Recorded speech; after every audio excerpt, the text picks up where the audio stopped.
My name is Richard Schuler. My client experienced one of those situations where you can't predict it. He was heading south on I-95, getting off an exit to Donald Ross Road. A car traveling west, going about 40 miles an hour, ran a red light and hit my client flush right on the driver's side door. He was in the driver's seat, obviously. He took the brunt of the impact, as you might imagine.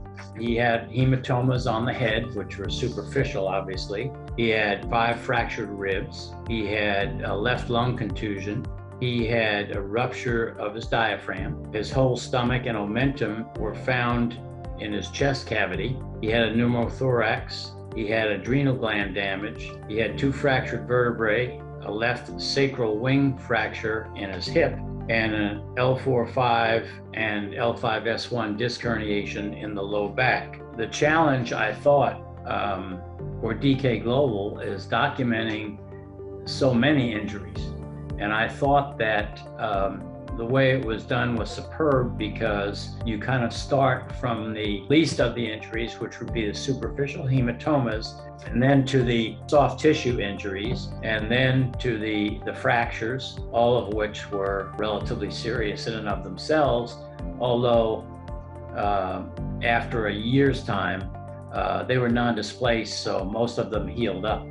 He did not need surgery for any of those. And then moving from those physical injuries to the brain injuries, which DK Global did an excellent job in taking the CAT scans, the MRIs, and the X-rays, being able to portray through those in sequence the axonal injuries to the brain, the temporal hygromas, the subdural hematoma, and the white matter damage that he suffered. The initial offer was $2 million.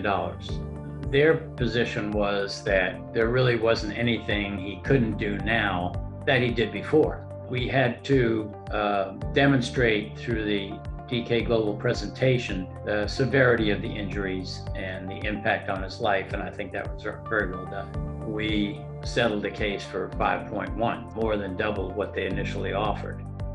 Working with DK Global was very seamless. Probably one of the easiest working relationships that I've had as far as putting together visuals are concerned.